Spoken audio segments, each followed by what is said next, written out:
Welcome to Thriller Premium. Welcome to Thriller Premium.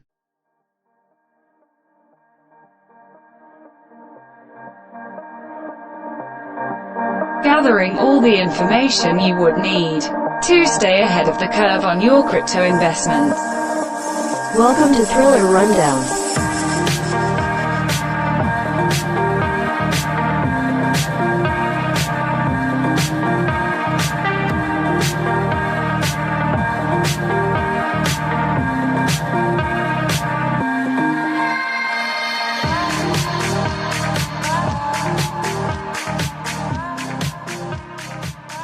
Hello, ladies and gentlemen, boys and girls from around the world.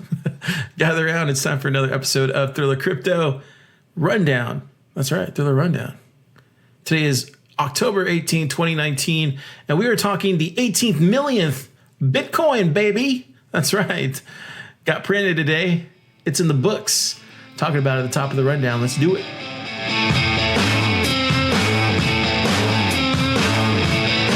The Rundown.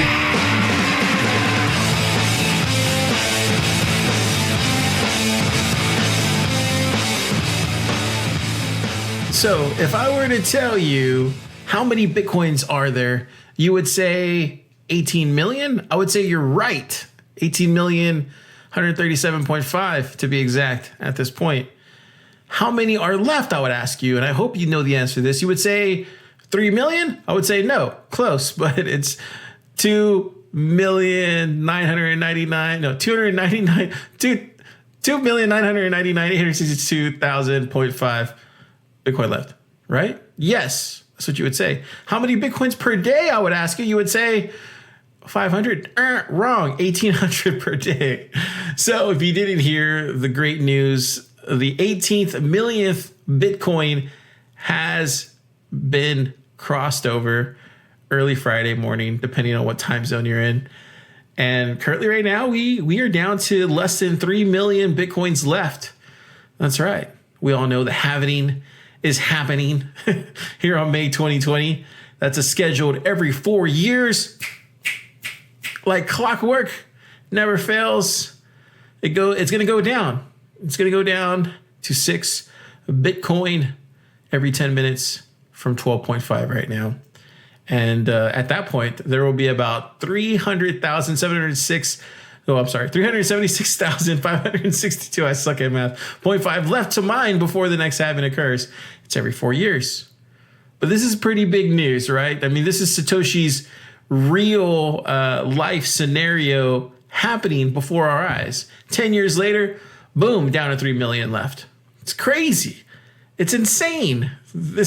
And we know how much has already been lost. And you know what's funny? We did a 21 million Bitcoin episode. Was it last year? I'll put it in the show notes. But yeah, there's a 21 million. I think it's just called 21 million like that. It's pretty cachet if you ask me. Anyways, what I'm trying to say is this is good news for Bitcoin. Again, the markets aren't reflecting this. No one was paying attention to this. But this is still important because there's less than 3 million Bitcoins to be mined. And I'm going to give you a little sneak peek.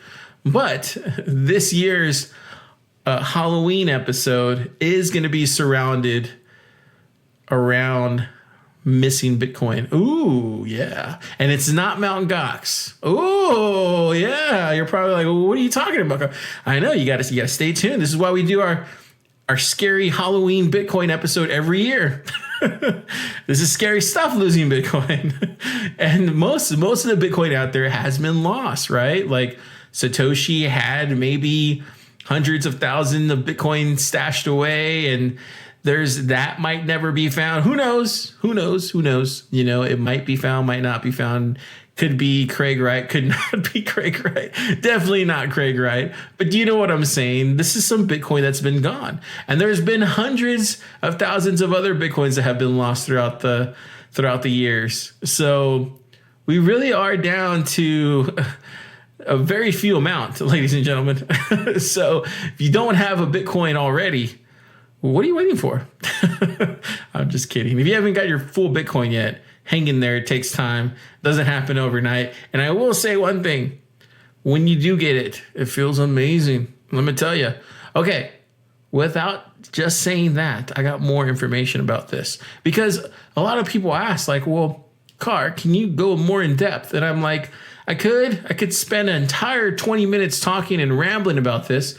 But if there's somebody who's able to do this more succinctly, somebody who's able to kind of spread the gospel, but give us his take at the same time, but still inform us and educate us, there's only one person for that job. His name is, that's right, you already know this. You know this, Andreas Antonopoulos.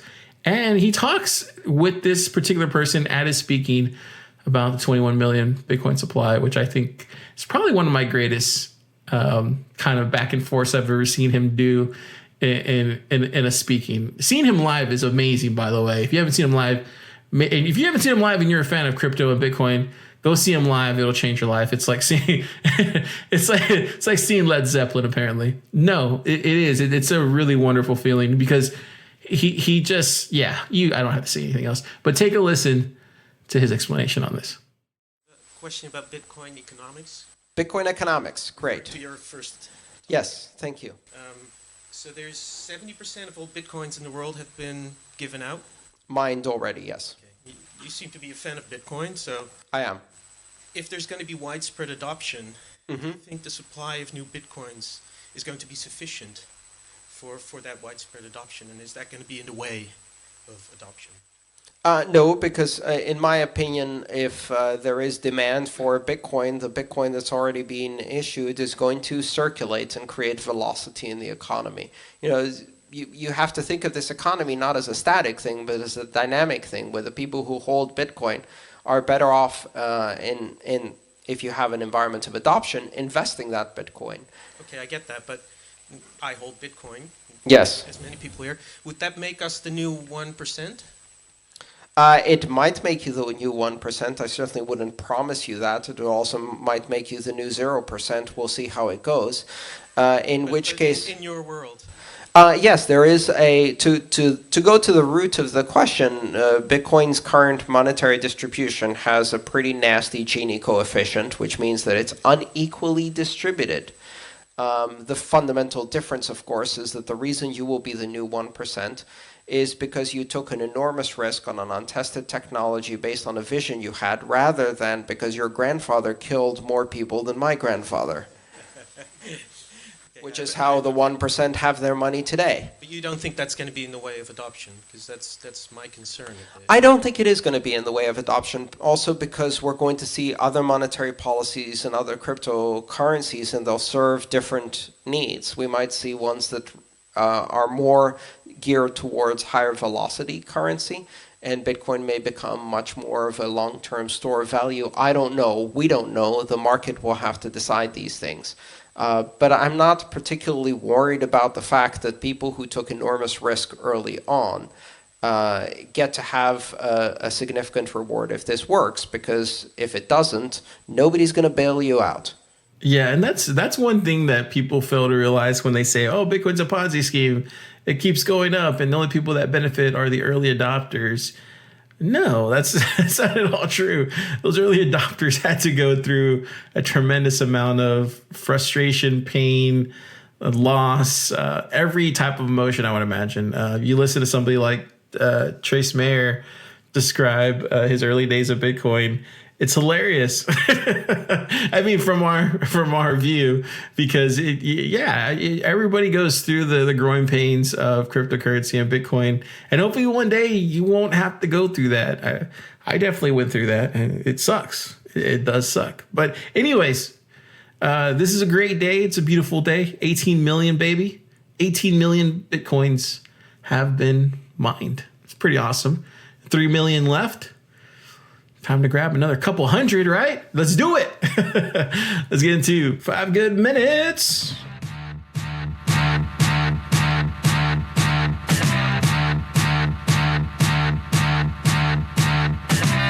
Five good minutes.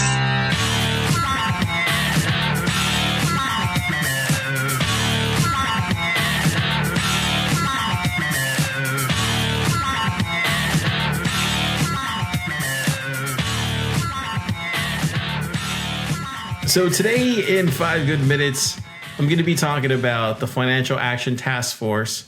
That's right, the FATF. basically calling stablecoins a global risk. Get that clock started, ladies and gentlemen. It's ready to rumble. So if you didn't hear, stablecoins pose a money laundering and terrorist financial risk to the entire world. Yeah, they do. Not the US dollar, not fiat currency. It's stable coins. And this is what the FATF are saying on Friday. In documents released after its latest meeting, the Intergovernmental Organization referred to cryptocurrencies as a major strategic initiative and said cryptos whose values are pegged to fiat currencies could have a particular big impact. That's right. Some 800 representatives from 205 jurisdictions met from October 16th to October 18th to discuss various issues under the jurisdiction of the FATF, led this year by Jingman Liu of China.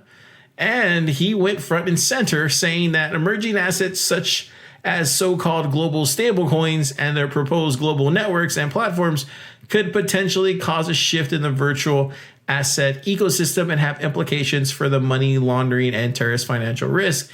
There are two concerns: mass market adoption of virtual assets and person-to-person transfers without the need for a regulated intermediary. Together, these changes could have serious consequences for our ability to detect and prevent money laundering and terrorist financing. When I see this, the first thing I think is, oh, that sucks. That means somebody has to work harder. When I do my day job and I get delivered a piece of shit that I have to either fix, maintain, or by the life of me figure out how to get it up and running again. I'm talking strictly about servers. Do I sit there and complain and say, woe is me, I can't fix this, we need to ban Windows Server 2012 R2 edition? No, I don't say that. I do my best with what I'm given and I make it work. This is exactly what is going on here. It's like all these government agencies worldwide do not understand that, hey, change is inevitable. People will grow out of their basic global, country currencies. They're just it's a global world. This is a worldwide movement, and Bitcoin is at the center of it. And stable coins are helping in every way they can. They either can do one or two things here. They can either get better at their job, right? And actually work really hard, or they could try to do regulations, try to block everything instead of looking at the real terroristic threat, which is the US dollar, fiat currency, cash. Man, it's so easy to smuggle cash, right? Come on. They could look at that, or they could just get better at their jobs. I mean, there's somebody like Chain Analysis out there that's actually following a lot of these cryptocurrencies. I think they just caught some kind of ring that happened here a couple weeks ago, and it's like big major news. Like, get better at your job, hire really smart technical people to find out where this money that is being laundered to. Stable coins aren't the problem. It's the fact that you don't want to change with the times and you keep sitting on this throne expecting everybody to part around you and work with you. It doesn't work like that. Technology is moving at a faster rate than anybody could have seen, right? And especially with cryptocurrency and blockchain, there's money to be made, and people aren't waiting around wondering what governments are going to do about it. They're just going about their way and they're creating shit and making stuff happen. Because at the end of the day, that's what technology is. It's a fast, ever moving space. And this is how it's always been. Like if you ask anybody who's in the technology field, like, it's fast. What was here yesterday is no longer here. What's here tomorrow is no longer there. I don't know what else to say, but get better at your jobs. Like, that's all you can do. Okay, with that, got the cold hard truth. That wasn't the cold hard truth. That was just 5 good minutes.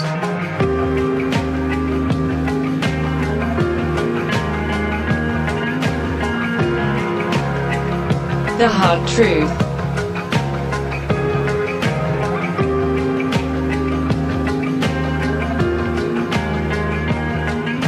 You want answers? I think I'm entitled. You want answers? I want the truth! You can't handle the truth! Okay, I will preface this by saying that if you're a fan of Circle, the exchange, Poloniex, the exchange, or Justin Sun, probably skip this and go straight to the end. Okay, with that being said, crypto exchange Poloniex is spinning out from its parent firm Circle. Both companies announced that on Friday. According to Jeremy Allalar and Sean Neville, they wrote, "It's a bittersweet for Circle to see this incredible product and business spin out of its own. We made enormous progress with Poloniex, including massive infrastructure improvements, adding more fiat options with USDC and integration, launching best-in-class native apps for traders, and building global operations capabilities that can deliver excellent customer service." Yes, that sounds like a standard, marketing, release. Here's my take, and I don't mean to be mean because I respect everybody in the space for building. I mean, that's awesome, right? Like, hats off to Jeremy Allalar and Sean Neville, launching Circle, launching Poloniex, whatever, buying it, selling it, whatever they're doing now. The fact remains, Poloniex wasn't a great exchange. Like, it was pretty shit. Like, let's get at the bolts of this. Like, if you look at the UI itself was terrible. I tried using it, it just was not great. If we look at the assets that they held under their exchange, terrible. We only had like maybe a few. This was even before the ban, right? I don't think it was managed properly. I'm sorry, Jeremy, if you listen to the show, if you're a subscriber, you guys didn't do a great job. I don't know if that's because Circle, bought y'all, and then who knows what it was. I don't know what it was, but it just wasn't run very well. You could tell just by being a user of the platform. It's sad to hear because you want everybody to succeed in this space, right? But it wasn't great. And then on top of that, you have Justin Sun is leading the investment consortium taking over Poloniex. Yeah, an Asian investment group look like it wants to back Poloniex as it spins out of Circle. First off, this is another, if Jeremy's listening, this is another thing that you shouldn't do. Get in bed with Justin Sun. Look what he did to BitTorrent. Everybody left. Everybody exited stage right when they got bought by Tron. No one sticks around for the guy. Look what happened to his right-hand person. He accused them of whatever he accused them of. Look what happened to his dinner with Warren Buffett. It never happened. Look what happened to them in China and all the allegations regarding that. Like, this is another bad move by Poloniex trying to get bought out by Justin Sun. I hope this is your exit. I hope you take the money and get out and leave it for Justin Sun to clean up, because this is not good either. And Justin Sun, he's just going to continuously make more bad moves. This is what the guy does. His record speaks for itself. I don't know what else to say. I'm not trying to be mean. This is just pointing out the obvious. I'm sure everybody else has pointed out the exact same thing. At the end of the day, this is kind of sad because, fuck, man. Circle was actually a great app. I enjoyed it. Anyways.